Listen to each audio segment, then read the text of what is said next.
Ya. Entonces voy a compartir mi pantalla otra vez. Listo, vamos a empezar.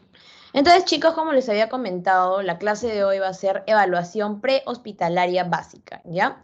Vamos a aprendernos los conceptos más importantes para que, o sea, esos son los que nos van a servir, ¿no? En nuestra vida diaria como futuros médicos. Entonces vamos a empezar. El día de hoy vamos a tratar el trauma torácico y el manejo inicial de la vía aérea, la fisiología de la ventilación, el equilibrio ácido-base, la patofisiología, los traumas torácicos, trauma abdominal. ¿Ya? Y vamos a empezar con el manejo inicial de la vía aérea. Acá lo que nosotros tenemos que saber es de que nuestra vía aérea está constituido por diversas partes, ¿no? Están las fosas nasales, está la orofaringe, la rinofaringe, el cornete superior, el cornete medio, el cornete inferior, la laringe y la tráquea. Ya, pero esto es lo básico que tienen que saber. En realidad eso a profundidad lo van a aprender el próximo año en Anato.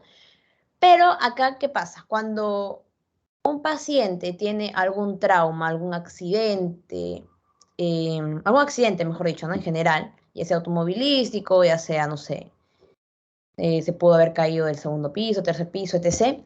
¿Qué pasa aquí? De que la lengua es lo primero que nosotros tenemos que fijarnos. ¿Por qué? Ya que la lengua, cuando ocurre un trauma, lo más probable es de que la lengua, de lo que nosotros podemos moverlo, se caiga hacia atrás. ¿A qué me refiero con caerse hacia atrás? La lengua se va para atrás. Entonces, si la lengua se va para atrás, va a tapar, va a ocluir el paso del aire, lo cual esto puede ser mortal, porque sin aire nosotros nos ahogamos y morimos, ¿no? Entonces, esto normalmente, ¿dónde se ve? En traumas neurológicos. ¿A qué me refiero con traumas neurológicos? Cuando algo del cerebro no funciona de manera correcta. Quiere decir, yo me golpeo la cabeza, ¿no? Entonces, ustedes tienen que saber de que quien da todas las órdenes es el cerebro. El cerebro nos dice, el cerebro manda la orden y dice que nosotros podamos respirar, que nosotros podamos mover el brazo, mover la pierna, etc. ¿Ya? Un trauma neurológico puede ocasionar de que la lengua se pueda ocluir, o sea, puede tapar el aire. También un trauma cervical también puede hacer que la lengua pueda ocluirnos el paso del aire, y también los traumas torácicos, ¿no? Eso va a ocasionar estos tres de que se produzca una disfunción de la lengua. Eso es lo básico que tienen que acordarse acá nada más. Entonces, también les había mencionado de la intubación endotraqueal. ¿A qué me refiero con intubación endotraqueal? Si bien es cierto, ya, nuestro paciente, vemos su lengua se va para atrás, entonces, ¿qué tenemos que hacer? ¿Lo dejamos morir? No, no dejamos que se ahogue. ¿Cómo revertimos eso? Lo intubamos al paciente. Ese procedimiento se llama intubación endotraqueal. Este es un procedimiento donde lo que nosotros vamos a hacer es introducir un tubo en la luz de la tráquea. La luz de la tráquea es este huequito que ustedes ven acá con mi puntero, ese triangulito, ya, ese es la luz de la tráquea, o sea, acá está la tráquea. ¿Y para qué vamos a usar la intubación endotraqueal? Para poder asegurar el paso del aire a las vías aéreas, ¿ya? Eso va a ayudar al paciente a que para que el aire pueda pasar y no se ahogue, no se asfixie. Entonces, acá tenemos un poquito de anatomía en esta imagen. El paciente abre su boca, que está con su boca abierta, y le toma una fotito. Ahí está, esa es la foto.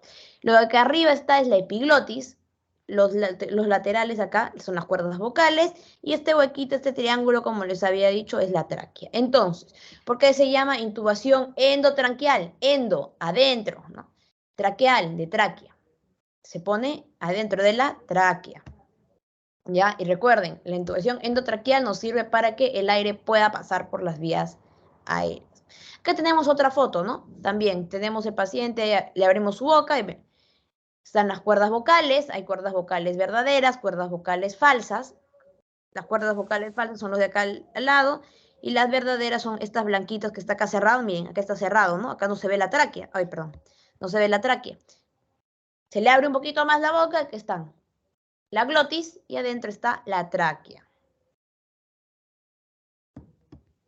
Entonces, acá en este cuadro van a poder ver cómo se realiza la intubación endotranqueal. Vamos a usar nuestro laringoscopio, que es como un tubito, una herramienta de metal, y acá va a tener como que va a tener como que un espacio donde nosotros vamos a poner el tubo endotraqueal, hacer un tubito, donde nosotros vamos a poner o sea, vamos a introducir, mejor dicho, a la tráquea para que el paciente pueda respirar de manera eficiente, ¿no? Acá, mire, ven, meten el tubito endotraqueal y acá ingresa la tráquea y eso permite la respiración, ¿no?, del paciente. Igualmente, acá en el lado derecho, vemos la boca del paciente, acá, como le dije, está la lengua, sus dientes, miren, y aquí está la tráquea. A los lados están las cuerdas vocales, y esta hoja es el del laringoscopio, ¿no?, que hace que la lengua se vaya para arriba. Nosotros al poner la lengua para arriba, ahí podemos poder observar la tráquea. E insertamos ahí el tubo, ¿no?, el tubo endotraqueal, lo básico. También tenemos que aprender la fisiología de la ventilación. ¿Y a qué me refiero con la fisiología de la ventilación? Es cómo funciona de manera correcta el sistema respiratorio. Y para eso les puse un video que es muy dinámico, que verdad que con esto de verdad lo van a entender al toque, ¿ya? Así que vamos a prestar atención. El funcionamiento del sistema respiratorio. El intercambio de gases que ocurre durante la respiración es esencial para lograr la oxidación completa de los alimentos y obtener energía para el resto de los procesos corporales. Esta es la principal función del sistema respiratorio, el cual está constituido por las fosas nasales, la faringe, la laringe, la tráquea, los bronquios y los pulmones. Estos últimos, en particular, son los responsables del intercambio gaseoso y de la eliminación de sustancias tóxicas y patógenas que incorporamos del ambiente. Los pulmones son órganos pares que se ubican en la caja torácica, protegidos por las costillas y separados de estas mediante una pleura o capa de tejido conectivo. Están compuestos básicamente por unas pequeñas estructuras en forma de sacos, llamadas alveolos, que les confieren una gran superficie de intercambio a los pulmones y establecen una estrecha relación con los capilares sanguíneos. Por su parte, el diafragma es un músculo transversal que separa la cavidad torácica de la abdominal y se encarga de distender los pulmones, aumentando su capacidad hasta unos 4.000 a 6.000 centímetros cúbicos. Durante la respiración, el aire penetra por las fosas nasales y sufre un proceso de acondicionamiento, mediante el cual es calentado, humedecido y filtrado, pasando de la faringe a la laringe y de esta a la tráquea, la cual se dilata permitiendo el paso del aire hacia los bronquios. Estos pequeños tubos se ramifican en otros cada vez más finos que desembocan en los alveolos pulmonares, donde finalmente sucede el intercambio de gases. Los alveolos son pequeñas bolsas de aire ubicadas en la parte terminal y más pequeña de los pulmones, los bronquiolos. A su vez, estos sacos de aire se encargan del intercambio de gases dentro de los pulmones. Sin embargo, para entender mejor su función, es importante comprender su estructura, puesto que la función de los alveolos está intrínsecamente ligada a ella.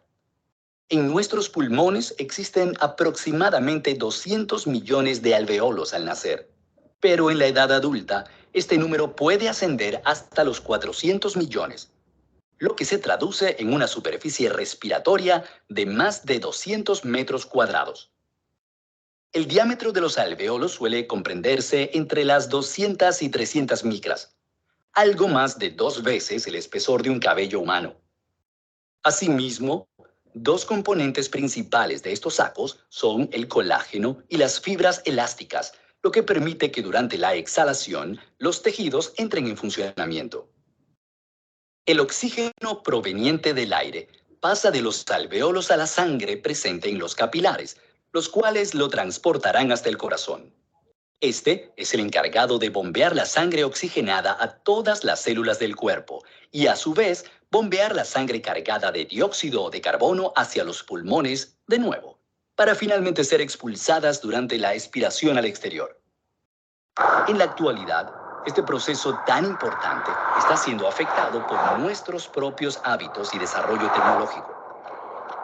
La contaminación ambiental provocada por la liberación de gases tóxicos de las fábricas y medios de transporte a la atmósfera está provocando un aumento en la incidencia de numerosas enfermedades respiratorias, el sufrimiento de nuevas afecciones e incluso cambios en la morfología de los pulmones, los cuales llegan a presentar tejido cicatrizado y manchas negras debido a los productos tóxicos inhalados.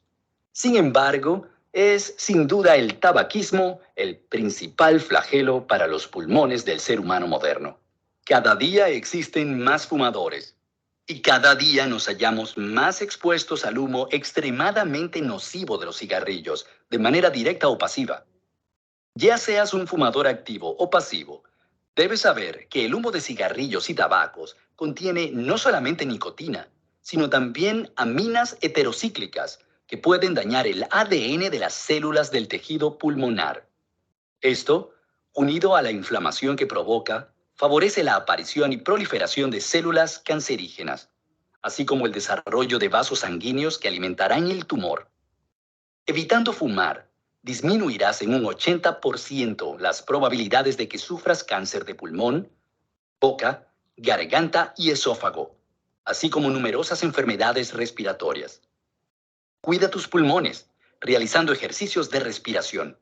Aléjate de sustancias químicas nocivas e incrementa tu consumo de frutas y vegetales. Correr, nadar y montar bicicleta te ayudarán a fortalecer tus músculos y desarrollar la capacidad pulmonar. Rodéate de aire puro y respira profundamente. Tus pulmones te lo agradecerán. Recuerda que la vida siempre es mejor con salud. Listo, chicos. Entonces, espero que hayan entendido bien el video. Y en conclusión, no fumen para que no tengan cáncer en el futuro. ¿Ya?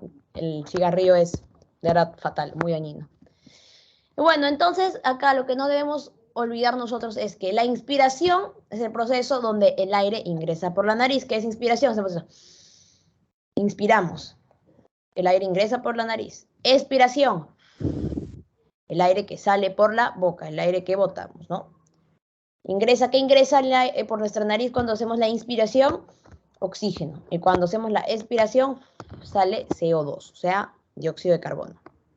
Entonces, tenemos también que recordar que a nivel de los alvéolos, específicamente en la membrana alvéolo capilar, se produce el intercambio gaseoso, que es donde ingresa el oxígeno y sale el dióxido de carbono. Durante la inspiración, ¿qué pasa durante este proceso? El diafragma y los músculos intercostales que están a su lado se van a contraer. Al momento de hacer, se contraen. Entonces las costillas lo que van a hacer es separarse o se van a alejar y el diafragma va a moverse hacia abajo y de manera horizontal. En cambio, durante la expiración, el diafragma y los músculos intercostales se relajan. Eso es lo básico que tienen que recordar porque les puede venir en su parcial o en su pasito. ¿Ya?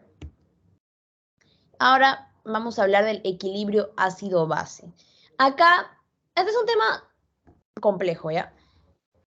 Pero vamos a tratar de aprenderlo de la manera más didáctica posible. Acá, lo básico que tenemos que saber es de que vamos a tener los niveles de pH, ¿ya? El nivel de pH normal en el cuerpo humano, ojo, normal, se puede llamar eudemia o eufemia, ¿ya? Los dos son sinónimos, los dos están correctos. Su uso correcto es, si ustedes ven en su libro o en un examen que le pongan eudemia o eufemia, si no me equivoco, le habían puesto en el PPT, los dos son lo mismo, significa lo mismo. Ya eso quiero que no, de repente se van a confundir pensando que solo es eufemia o solo es eudemia. No, los dos son lo mismo, quiere decir valor normal del pH. En el cuerpo humano el valor normal del pH es de 7,36 a 7,44. Ya eso no hay que olvidar. Entonces, acá en esta imagen, como pueden ver, tenemos nuestra escala del pH. Nuestro pH, el pH neutro es, como ya les dije, ¿no? En el cuerpo humano, ojo, de 7,36 a 7,44. Si está más arriba de 7,44, podemos decir que es, el pH está alcalino. Y si es menor a 7,36, decimos que es un pH ácido, ¿ya? Entonces, si una persona tiene su pH mayor a 7,44, decimos que este paciente está teniendo una alcalemia. Pero si este paciente tiene menos de 7,36 de pH, tiene una acidemia, ¿no? Entonces, acá en el equilibrio ácido-base, ¿qué pasa? Va a haber una producción de dióxido de carbono, CO2 y de HCO3. Esto, ojo, El HCO3, que creo que ya deben saberlo, ¿no? Porque están llevando química. Esto es bicarbonato. Ya ustedes si ven HCO3 y si no saben qué es, acuérdense, bicarbonato, CO2, dióxido de carbono. Entonces, estos dos se van a compensar el uno al otro. Cuando el CO2 aumenta en sangre, se produce una acidosis respiratoria.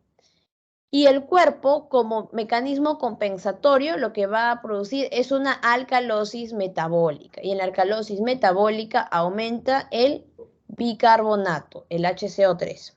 ¿Ya? Entonces, acidosis respiratoria aumenta el CO2 y la alcalosis metabólica aumenta el bicarbonato. En cambio, cuando el bicarbonato disminuye, se produce una acidosis metabólica. Y esto normalmente donde lo vemos, por ejemplo, cuando el paciente presenta una infección generalizada o una cetoacidosis diabética. ¿Y qué hace el cuerpo como mecanismo compensatorio? Hace que el CO2, el dióxido de carbono, disminuya también. Entonces, en conclusión, si sube el CO2, la respuesta del cuerpo es que sube el bicarbonato. Si sube el bicarbonato, sube el CO2, el dióxido. Si baja el bicarbonato, baja el CO2. Si baja el CO2, también baja el bicarbonato. Entonces, esto lo básico que tenemos que acordarnos es de que siempre van de la mano la función de los pulmones y también la función renal, ¿no? De los riñones, ¿ya? Eso no hay que olvidar. Y acá también les puse un video que es muy didáctico para que puedan entender el equilibrio ácido-base, así que vamos a verlo.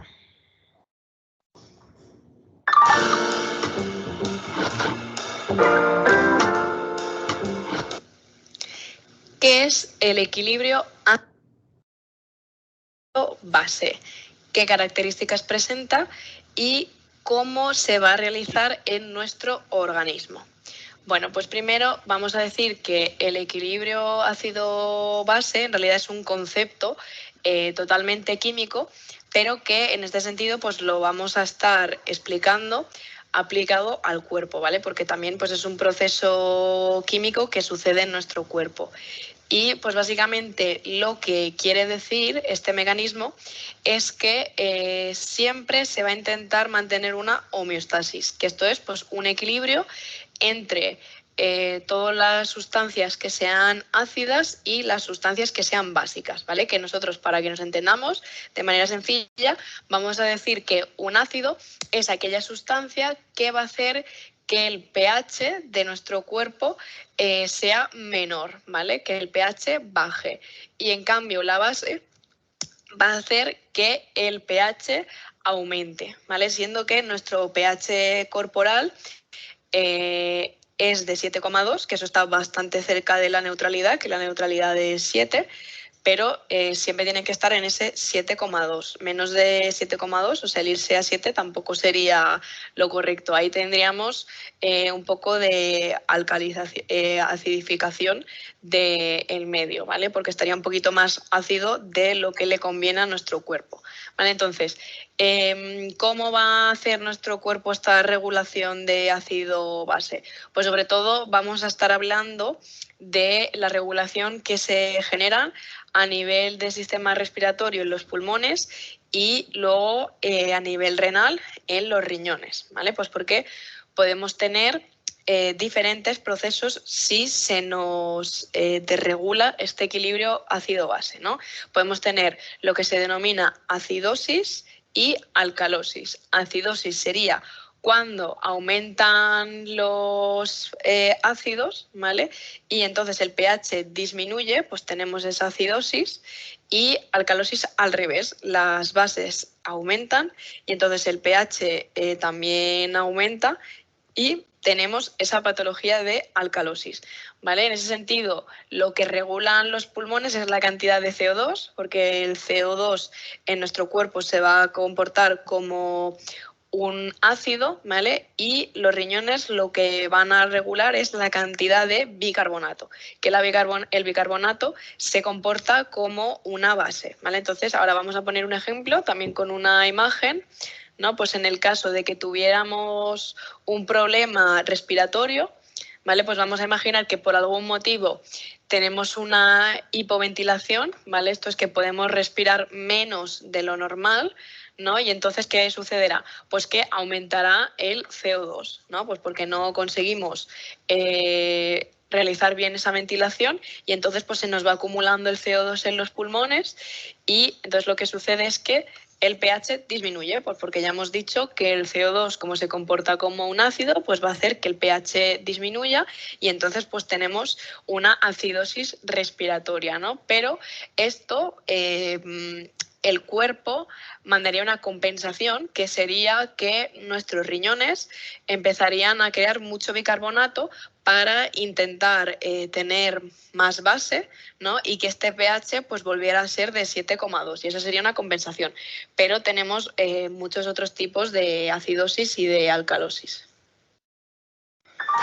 Bueno, espero que este vídeo te haya gustado, que te sirva, que te ayude. Ya sabes que puedes ver otro. Listo, chicos. Entonces acá, como les vuelvo a repetir, lo básico, acuérdense, el pH normal o sea, el pH que nosotros, los seres humanos, debemos tener, que es normal, la eudemia o eufemia, de 7,36 a 7,44. Mayor a 7,44, alcalosis, menor a 7,36 es acidosis. Entonces acá hay un cuadrito, de que esto es lo básico, eso es justo lo que les quería decir. Este cuadrito, imprímanlo, memorícenselo. Esto es lo básico que ustedes tienen que acordarse, ¿ya? Porque estos fijos les van a preguntar en su pasito. Es lo básico, básico. Entonces, nosotros a nivel, cuando hablamos de los trastornos ácido-base, vamos a tener 4 tipos de trastornos. Acidosis, como ya le dije, y alcalosis. Entonces, estos dos vamos a tener acidosis metabólica y acidosis respiratoria. Y también vamos a tener alcalosis metabólica y alcalosis respiratoria. ¿A qué me refiero? Fácil, para que cada se den cuenta, como yo me lo aprendí. Veo que dice respiratoria, es un problema con mis pulmones. Veo que dice metabólica, es problema con mi riñón. ¿Ya? Acuérdense, los trastornos ácido-base solo involucran pulmón y riñón. Entonces, metabólica, problemas con el riñón. Respiratoria, problema con el pulmón. El pulmón normalmente está asociado al dióxido de carbono, al CO2. Ingresa oxígeno, bota CO2, bota dióxido de carbono. En cambio, en el riñón es donde vamos a ver el bicarbonato, el HCO3, ¿ya? Teniendo nuestros 4 trastornos, tenemos que, ojo, memorizar este cuadro, porque esto es lo básico, si no, no se van no van a poder, o sea, no van a entender el tema. Siempre, acidosis. ¿Qué se refiere a acidosis? pH bajo, por eso la flechita hacia abajo. Acidosis metabólica, pH bajo. Acidosis respiratoria, pH bajo. Ya, hasta ahí estamos bien. Alcalosis, pH alto. Alcalosis metabólica, pH alto. Alcalosis respiratoria, pH alto. Y acá ya empezamos ya con el dióxido de carbono y con el bicarbonato. El CO2, en la acidosis metabólica está disminuido, ¿ya? Y el bicarbonato también está disminuido. Entonces, si vemos, tengo el pH bajo, tengo mi bicarbonato bajo y tengo mi dióxido de carbono bajo, entonces estamos hablando de un trastorno de acidosis metabólica, ¿ya? Entonces, por otro lado, tenemos a la acidosis respiratoria. Quiere decir que hay un problema con nuestros pulmones. pH bajo, pero tenemos nuestro dióxido de carbono elevado, aumentado. Por ende, la respuesta compensatoria de nuestro cuerpo es de que el riñón va a empezar a producir mayor bicarbonato. Entonces, también hay un aumento de bicarbonato. Entonces, estamos hablando de una acidosis respiratoria. Ya.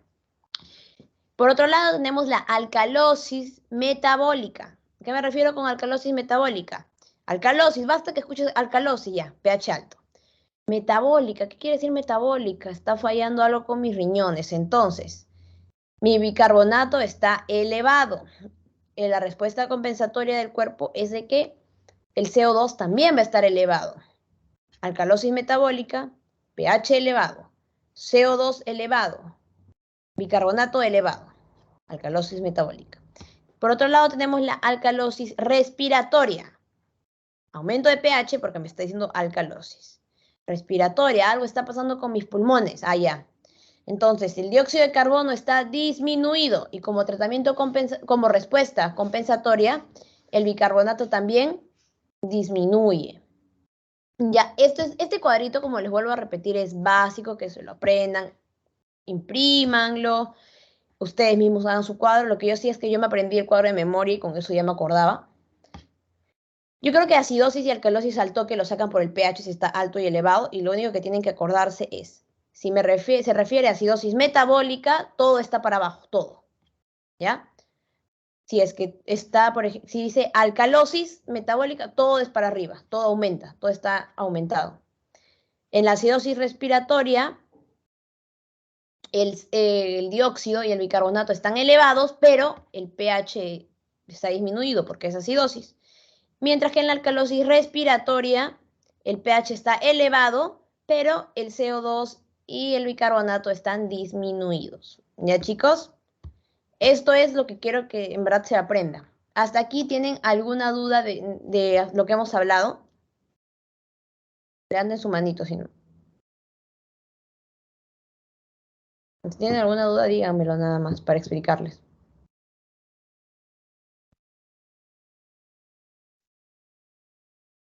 ¿Todo está claro? No veo ninguna manito levantada. Ah, ya, Sofía. A ver, dime. Tengo una consulta. Dime. Si el dióxido baja y sube, ¿por qué está en verdecito? Las flechitas, ¿por qué están en color verde? Ah, no, el color no tiene nada que ver. Ah, ya. Solo es color. No es que signifiquen algo. Lo único que tienen que ver es que si está para abajo es porque disminuye y si está para arriba es porque aumenta. Muchas gracias. ¿Ya? ¿Alguien tiene alguna otra duda? Ah, ya, Abril. Buenos días, asesora. Una consulta. ¿Cómo yo puedo regular mi pH? Disculpa, no te escuché. ¿Cómo puedo regular mi pH? O sea, ¿en qué momento yo puedo sentir que mi pH está elevado?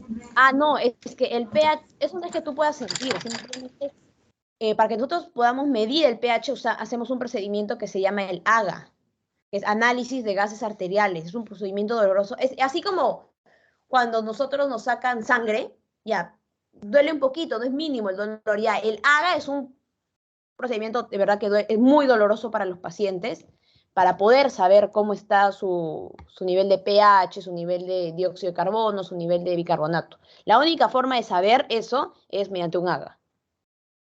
O sea, un análisis de gases arteriales, así se llama el procedimiento. No es que tú ves al paciente y, no, tiene acidosis, tiene alcalosis, no. La única forma de poder nosotros verificar si ese paciente, su pH está normal, o si está elevado o disminuido, es mediante un AGA. Ok, gracias. ¿Ya? ¿Alguna otra duda, chicos?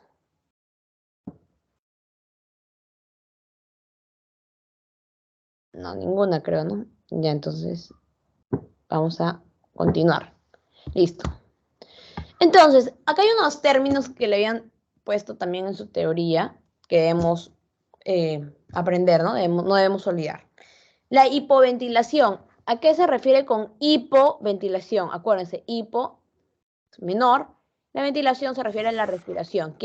Cuando existe la hipoventilación, va a haber una disminución en las funciones neurológicas. Quiere decir de que el cerebro no va a estar, como se llama, con sus 5 sentidos, por así decirlo. Va a disminuir su capacidad, todas sus funciones. También, ¿por qué se produce una hipoventilación? Normalmente cuando el paciente presenta alguna obstrucción en la vía respiratoria alta o en la vía respiratoria baja. Puede haberse, por ejemplo, puede haber sufrido un traumatismo y su lengua está ocluyendo la vía respiratoria. Normalmente también a veces en los niños, cuando son bebés, o sea, comen algo, no sé, se pueden comer una pelota chiquitita, se tragan algo, una moneda, etc. También puede obstruir la vía respiratoria alta o baja. ¿Qué pasa también en la hipoventilación? La capacidad de expansión de los pulmones, nuestros pulmones, cuando nosotros respiramos, que aumentan su volumen para que pueda ingresar todo el aire, va a disminuir su capacidad. O sea, por ejemplo, si es que yo respiro de 0 al 10, mis pulmones pueden aguantar un 10 de contenido y van a solo soportar un 5, por ejemplo, un 4. Eso ocurre cuando hay un problema de hipoventilación. En la hipoxia, ¿qué pasa en la hipoxia?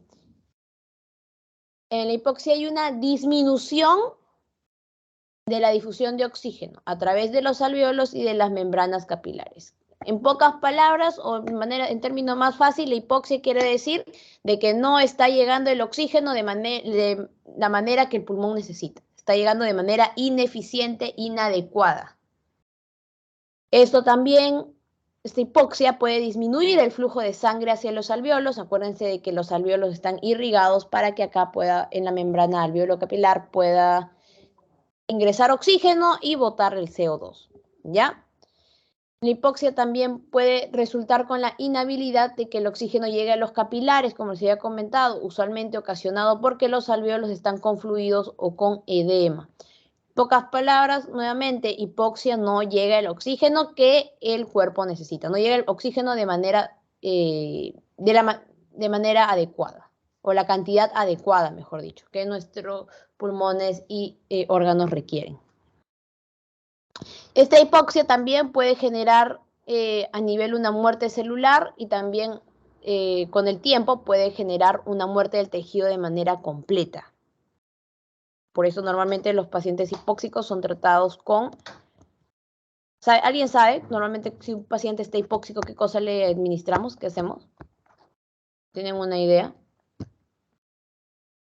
Por ejemplo, en esa pandemia, cuando un paciente tenía COVID, estaba hipóxico normalmente. ¿Qué es lo que hubo un tiempo donde acá en todo el Perú faltaba o estaba muy caro? ¿Balones de oxígeno? Oxígeno, no. Entonces, cuando un paciente está hipóxico, nosotros lo que hacemos es oxigenarlo. Le ponemos una máscara de oxígeno para tratar de elevar el oxígeno en el cuerpo del paciente. Entonces, ¿qué pasa si es que nosotros no logramos oxigenar? Va a haber una muerte celular y luego el tejido puede morir de manera completa.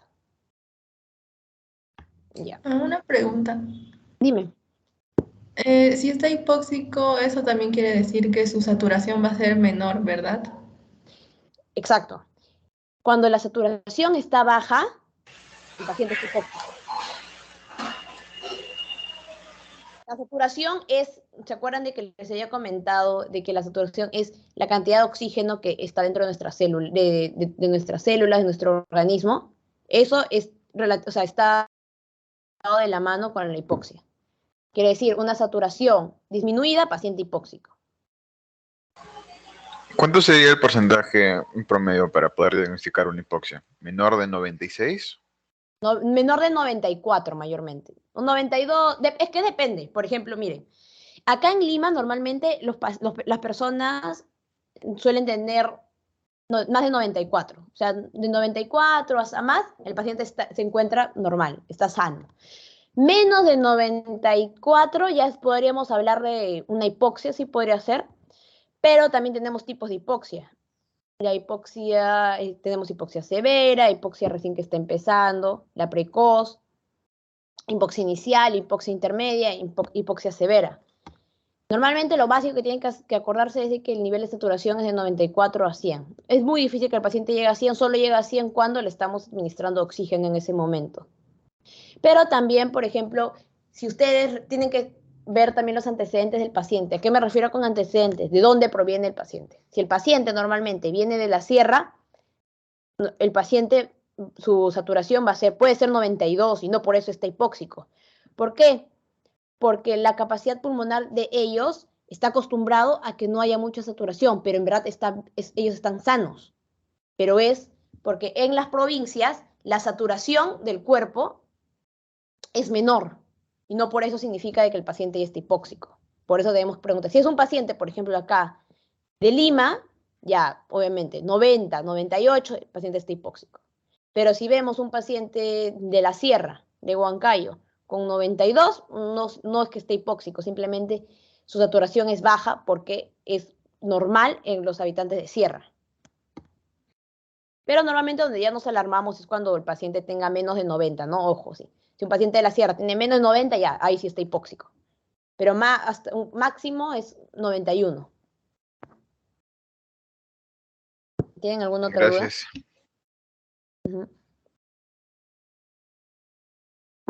¿No? ¿Ninguna otra duda? Ya. Entonces ahora vamos a pasar con los traumas torácicos. En los traumas torácicos vamos a ver diversas complicaciones. Por ejemplo, podemos ver las fracturas de costillas, podemos ver el colapso esternal por contusión. Esto normalmente se da por golpes. Un ejemplo es un accidente automovilístico. Vamos a tener también la contusión pulmonar y la contusión miocárdica. Vamos a tener el neumotórax. Neumotórax quiere decir de que hay formación de aire entre la pleura y el pulmón. También podemos tener el hemotórax, hemo de sangre, formación de sangre entre la pleura y el pulmón. También podemos ver un trauma external con compromiso cardíaco. Podemos observar el taponamiento pericárdico, una ruptura aórtica, una ruptura traqueal o una ruptura bronquial, una asfixia por trauma, una ruptura diafragmática. Y acá lo que quiero que ustedes recuerden es de qué cosa es la pleura.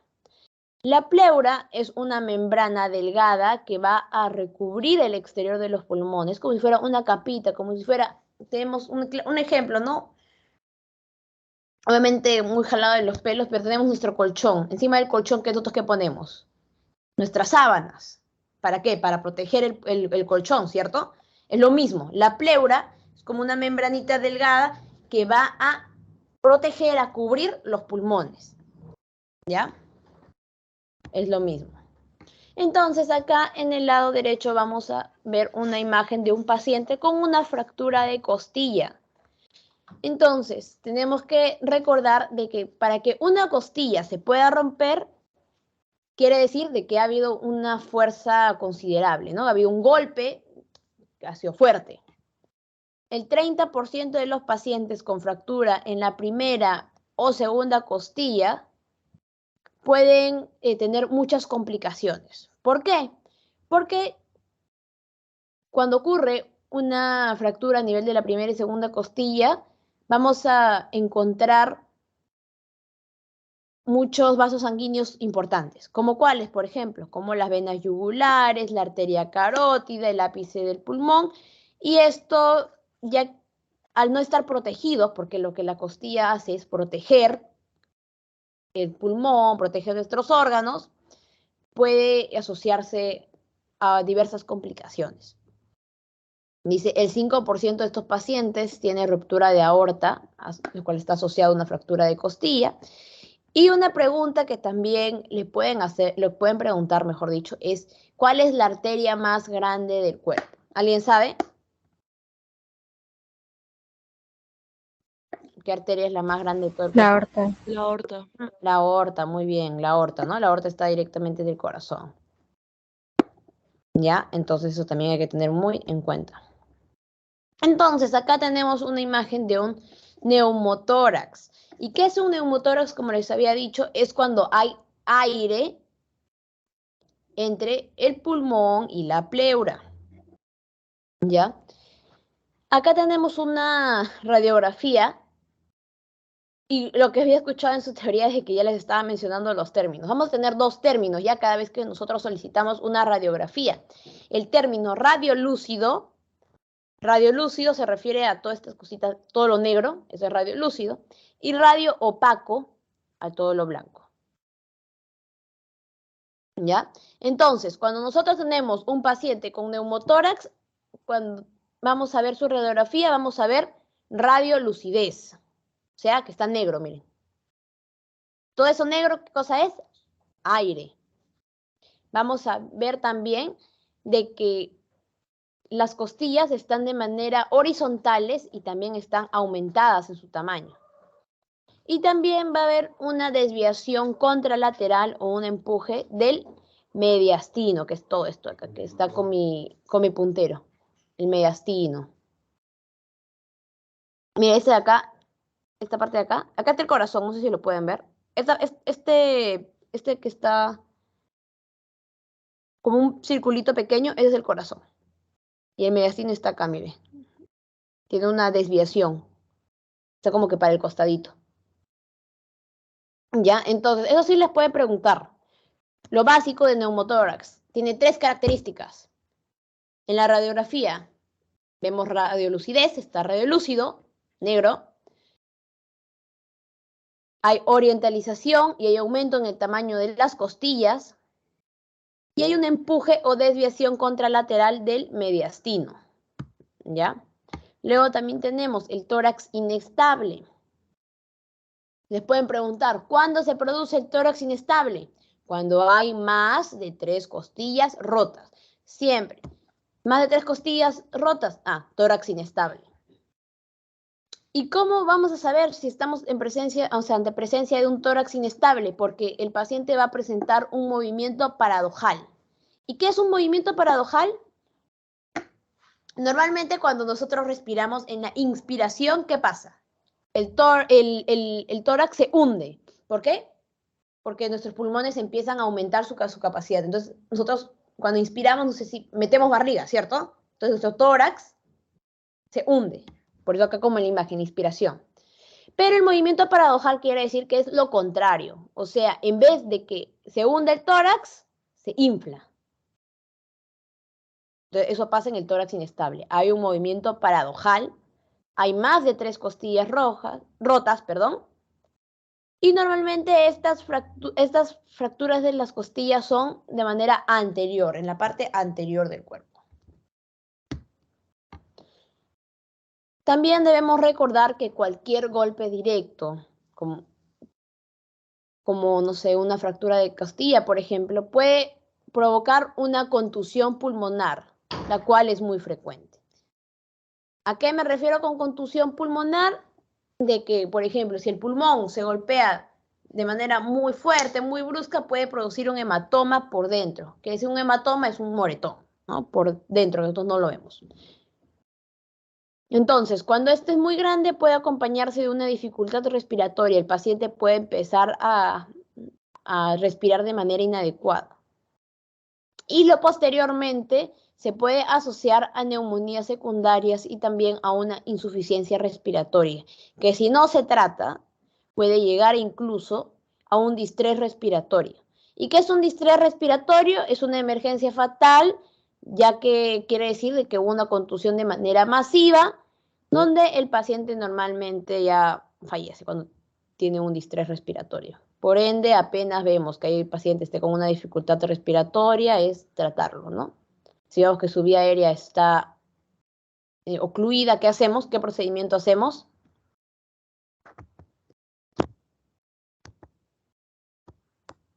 Intubación. Intubación. ¿Qué intubación? ¿Cómo se llama? Endotraqueal. Endotraqueal, muy bien. Muy bien. Entonces, seguimos. Tenemos el hemotórax. Hemo, acuérdense, hemo, sangre. Tórax, sangre en el tórax. Entonces, como acá lo dice, ¿no? Es la presencia de sangre en el espacio pleural, como acá en esta imagen lo pueden ver. Está lleno de sangre el pulmón, miren, está chiquitito, lleno de sangre el pobre pulmón. Entonces, en el hemotórax, lo que le habían comentado, básico que le pueden preguntar, ¿qué se observa en el hemotórax? La curva de Damasceno. Esa es la característica de que hay sangre. Esa curvita, que queda acá, con mi puntero, la curva de Damasceno. Ni siquiera le van a poner una imagen de la radiografía. Lo único que tienen que saber, en el hemotórax veo la curva del Damasceno. En el tórax inestable hay más de 3 costillas rotas y veo un movimiento paradojal. Quiere decir que un movimiento que no es normal. Normalmente se da en las fracturas costales anteriores. Y en el neumotórax hay presencia de sangre hay presencia de sangre en la pleura. En la radiografía veo radio de lucidez. Hay una desviación o un empuje de manera contralateral del mediastino y hay una horizontalización y aumento del tamaño de las costillas, ¿ya? Eso es básico, lo único que tienen que acordarse. También en el taponamiento cardíaco, que acá lo único que tienen que aprender es el taponamiento cardíaco. ¿Qué pasa? La tirada de Beck. La tirada de Beck es un nombre donde vamos a encontrar en el paciente ingurgitación yugular. Vamos a encontrar ruidos cardíacos lentos y una hipotensión arterial. Hipotensión quiere decir que los niveles de presión arterial están por debajo de los normales, menos de 120, menos de 90. Ingurgitación yugular, ¿a qué me refiero? De que las venas yugulares, se nota el toque acá, las yugulares están bien dilatadas. Ruidos cardíacos lentos, agarramos nuestro estetoscopio, empezamos a auscultar el corazón. En vez de que el corazón es pum, pum, pum, pum, escuchamos pum, pum, pum. Ya, esa es la famosa triada de Beck y lo vemos en el taponamiento cardíaco. ¿Qué pasa en este taponamiento cardíaco? Hay acumulación de líquido pericárdico a presión, como acá podemos ver en la imagen. Esto lo que va a ocasionar es de que haya una dificultad al momento de llenar las cavidades cardíacas. Por ende, va a disminuir el gasto cardíaco.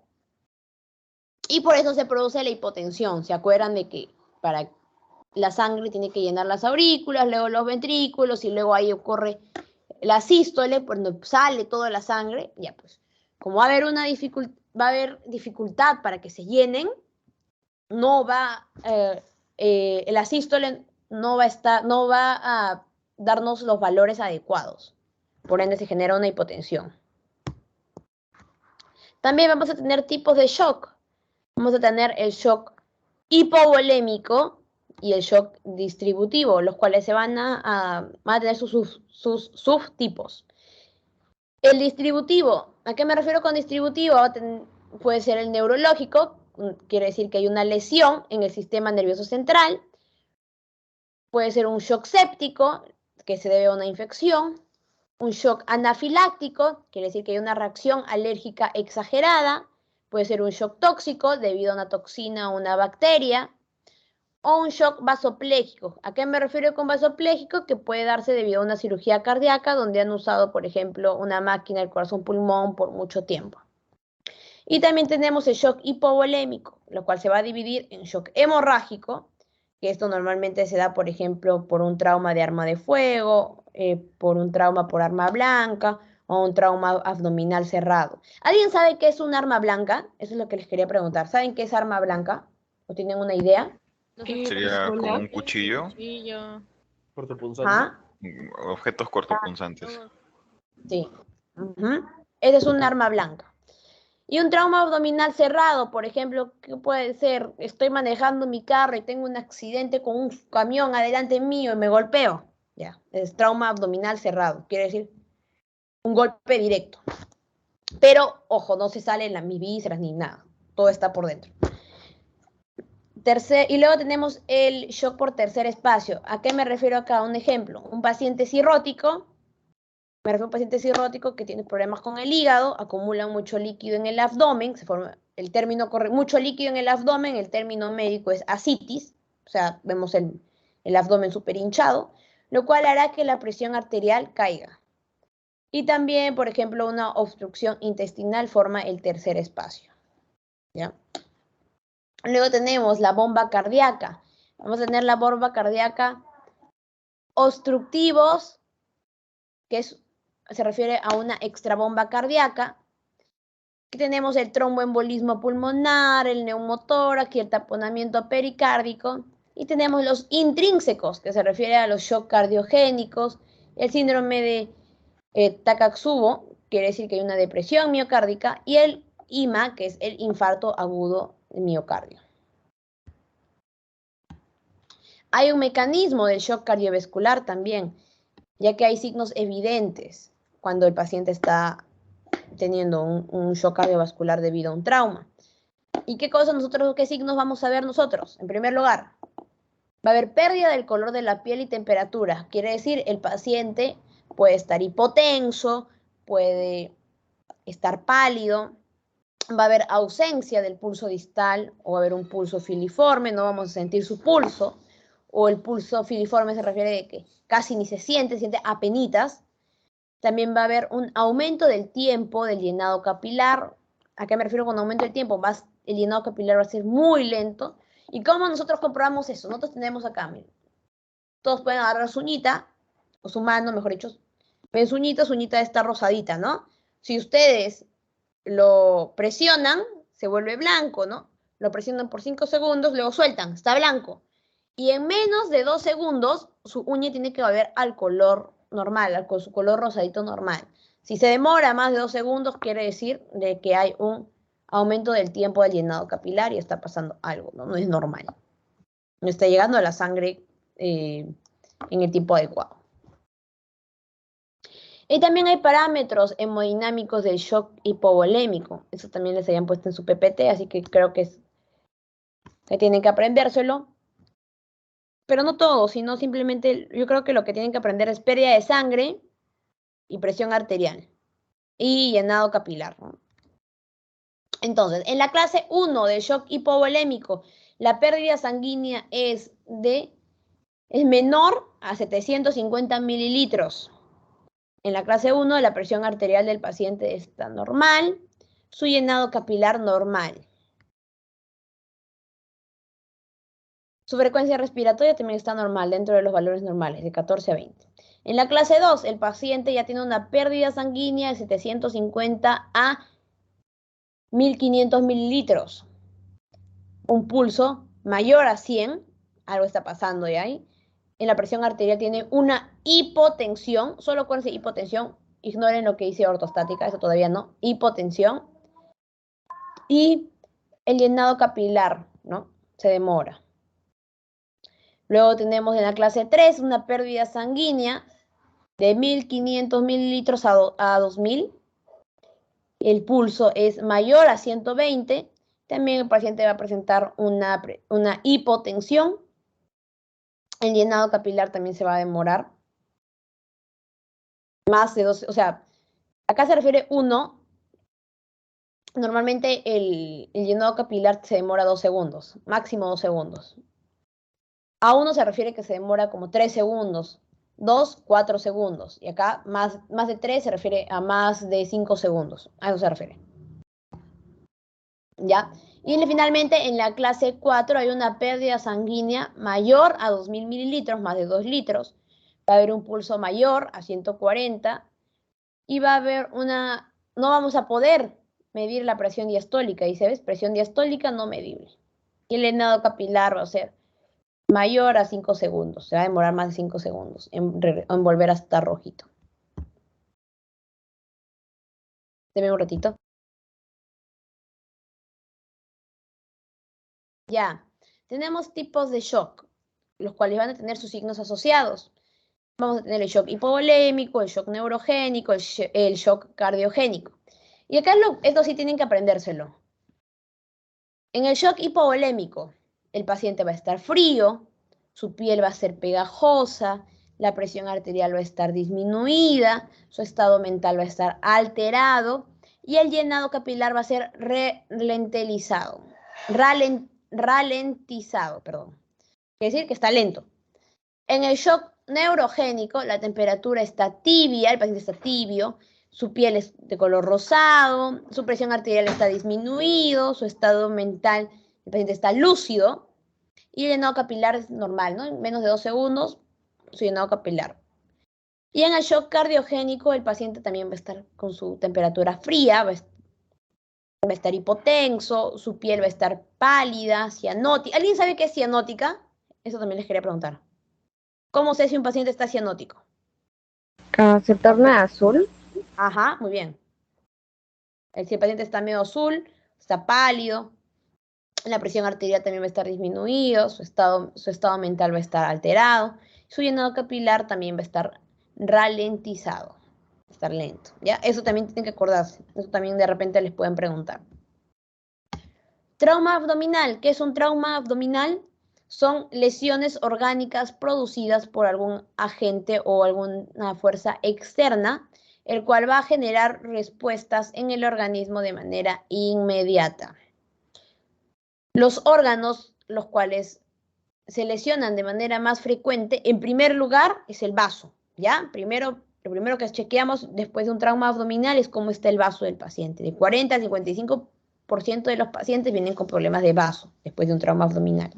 El segundo órgano frecuentemente lesionado, hígado, del 35 al 45%. Tercer lugar, intestino delgado. Cuarto lugar, colon. Y luego ya los otros, ¿no? Pero los básicos que les habían puesto a ustedes son estos. Primer lugar, vaso, luego hígado, luego intestino delgado y luego colon. Colon es el intestino grueso, por si no sabían. Y bueno, acá tenemos la división de los 9 cuadrantes. Ya vamos a tener la división de 9 cuadrantes. Estos 9 cuadrantes, ¿cómo vamos a hacer la línea? ¿Cómo vamos a saber? Tenemos el abdomen del paciente, vamos a hacer 2 líneas verticales a la mitad de la línea clavicular media hasta el abdomen, hasta la parte de acá abajo. Y luego vamos a realizar 2 líneas horizontales superiores que toman su límite en el borde costal superior e inferior, uniendo las crestas ilíacas bilaterales. No hacemos sus 2 líneas así. Lo hacemos en 9 cuadrantes que estén del mismo tamaño. Y sus nombres van a ser así. En el lado derecho, en el lado superior derecho, en el más externo, hipocondrio derecho. Abajo del hipocondrio derecho, flanco derecho. Abajo del flanco derecho, fosa ilíaca derecha. ¿Ya? Luego me voy para el lado externo, en el lado izquierdo. Igual, hipocondrio izquierdo. Al medio, flanco izquierdo. Y abajo, fosa ilíaca izquierda. Pero ya donde cambian los nombres es en el medio. Epigastrio, la parte de arriba. Mesogastrio, al medio. Hipogastrio, la parte de abajo. Ya, eso es lo que tienen que acordarse. Lo único que de los laterales, acuérdense, el de arriba es hipocondrio, flanco, fosa ilíaca. Ya lo hice. Hipocondrio derecho, flanco derecho, fosa ilíaca derecha. Igual, hipocondrio izquierdo, flanco izquierdo, fosa ilíaca izquierda. Epigastrio, mesogastrio, hipogastrio. ¿Ya? ¿Y esto por qué nosotros lo vamos a dividir así? Porque haciendo estas líneas normalmente nosotros vamos a tener una idea de qué órganos está en cada parte. ¿Por qué? Por si existe un trauma, un accidente, vamos a saber, esta parte está lesionada, entonces puede haber un problema con tal órgano, tal órgano, tal órgano, ¿ya? Por ejemplo, acá dice, tipos de dolor abdominal, que les habían puesto también ustedes. Van a haber dolores. Si me duele, por ejemplo, acá, ¿cómo se llama este cuadrante que les había dicho hace un ratito? Hipocondrio derecho. En el hipocondrio derecho, ¿qué puede haber? El paciente me dice, me duele acá, doctora. Este es el hipocondrio derecho. Puede presentarse un cálculo biliar, una úlcera estomacal, una pancreatitis. Si me duele el flanco derecho, puede tratarse de cálculos renales, una infección urinaria, un estreñimiento, una hernia lumbar. Si me duele la cresta ilíaca derecha, o la fosa ilíaca derecha, perdón. Puede tratarse de una apendicitis, estreñimiento, dolor pélvico, dolor en la ingle, una hernia inguinal. Entonces, con eso nosotros vamos a tener más o menos idea de qué podría ser, pero obviamente vamos a tener que descartar cada enfermedad, ¿no? Una por una, para saber al final qué tiene el paciente. Lo básico que suele pasar en los pacientes con dolor en el epigastrio, en la parte de arriba, una úlcera estomacal, acidez, indigestión, una pancreatitis también podría ser, una hernia epigástrica. En el mesogastrio puede tratarse también de una pancreatitis, una apendicitis temprana, ojo, una úlcera estomacal, se encuentra también en el intestino delgado, algo puede estar pasando con el intestino delgado, una hernia umbilical. Y ¿cómo se llama esta parte? ¿Alguien sabe? ¿Se acuerdan?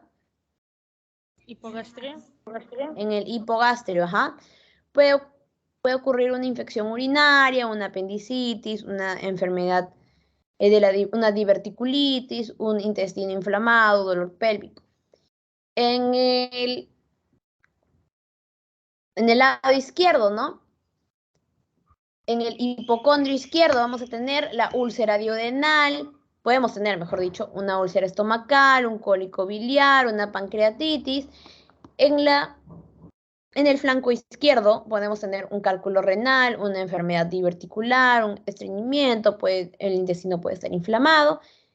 Y en la fosa ilíaca izquierda el paciente puede tener dolor en la ingle, una hernia inguinal, una enfermedad diverticular, un dolor pélvico. ¿Ya? Eso es lo básico que tenemos que tener en cuenta. Y lo básico también que nosotros debemos saber es, basta que nosotros tengamos un paciente el cual ha venido por un trauma, es indagar sobre la historia, cómo ha pasado ese trauma, si es un accidente de moto, si es un accidente vehicular, qué tipo de vehículo, si una camioneta, un camión, un auto, en qué velocidad está más o menos, tipo de accidente, la posición del paciente en el vehículo, el estado de los otros pasajeros, si el paciente estaba usando un cinturón, si lo protegió el airbag, si hubo una expulsión del vehículo, si salió volando del vehículo, la altura del accidente también, el tiempo de evolución, cuánto tiempo ha pasado, si ha ocurrido con un tipo de arma, si ha sido arma de blanca, arma de fuego, qué tipo de arma, si ha sido un cuchillo, la longitud del cuchillo y otros mecanismos involucrados, ¿no? Debemos indagar sobre qué cosa ha pasado y saber bien qué ha pasado con este paciente para poder tratarlo de la manera más adecuada. También va a ocurrir muy frecuente los traumas en las mujeres embarazadas. Normalmente ocurre, dice, de 5 a 10% de embarazos. Etiología del trauma materno. Normalmente los traumas maternos más frecuentes suelen ser por accidente vehicular, por violencia doméstica 22%, caídas 22% y quemaduras 1%. Las consecuencias del traumatismo en el embarazo también deben acordarse. Lo principal o lo más frecuente, parto prematuro, ¿ya? Porque le pueden preguntar. De ahí que sigue, trabajo de parto prematuro, la muerte perinatal también, desprendimiento de placenta. Y la etiología de la muerte fetal, esto normalmente se da con más frecuencia en los accidentes vehiculares, con 82% de frecuencia, luego heridas 6%, caídas 3%.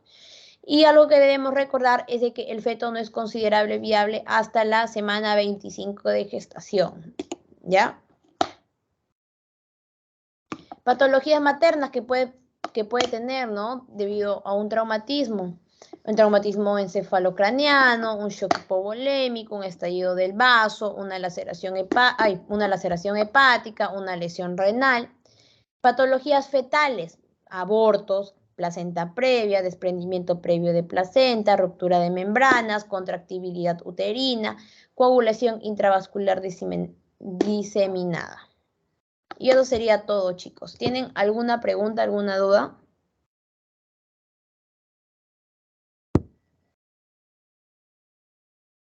A ver, María.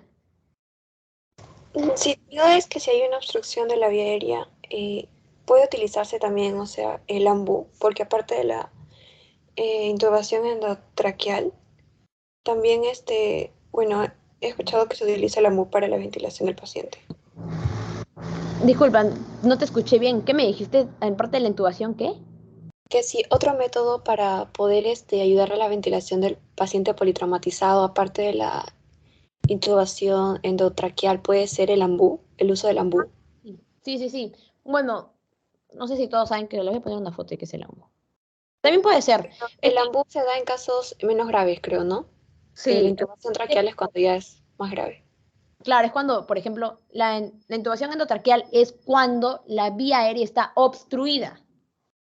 El AMBU normalmente nosotros lo usamos como un resucitador manual, quiere decir cuando no lo hace de manera adecuada, pero lo está haciendo como que muy poquito. Ya la intubación es o sea, normalmente cuando usamos un AMBU, cuando, por ejemplo, no hay personal calificado para hacer la intubación. En ese momento no hay. O, por ejemplo, si es que no encontramos en ese momento los materiales de la intubación. ¿Ya? Por si tienen alguna duda, les voy a compartir el AMBU para que vean qué es el AMBU. Pueden si lo han visto en las series. Este es el AMBU. Sí lo han visto, ¿cierto? Es como un respirador, pero manual. ¿Ya? Donde nosotros presionamos y hacemos que ingrese oxígeno al paciente. Eso es. ¿Te quedó claro tu duda? Sí, gracias. Ya. ¿Alguien tiene alguna otra duda, chicos?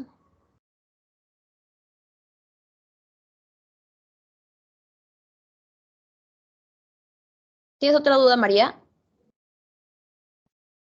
No, ahorita bajo mi mano. Ah, ya.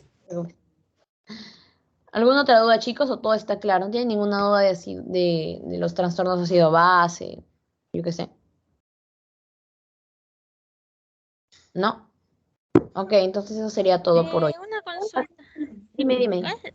Aparte de la diferencia de un trauma policontuso y un politraumatizado, que el policontuso no tiene un riesgo vital como tal y el traumatizado pues afectan a más órganos y todo ello. ¿Cuál sería también otra diferencia entre ellos dos, entre el policontuso y el politraumatizado? Esa es la diferencia básica que tienes que saber. Politraumatizado está en peligro la vida del paciente. Policontuso no está en juego su vida. Solo lo tratas y ya. El politraumatizado, si no lo tratas, se muere. Así de simple. Es lo básico, es lo que tienes que saber, es la diferencia. Es su diferencia principal. Normalmente los politraumatizados entran a cirugía, un policontuso no. Muy poco, muy raro. Puede ser por una complicación, pero es muy difícil. ¿Alguna otra duda, chicos?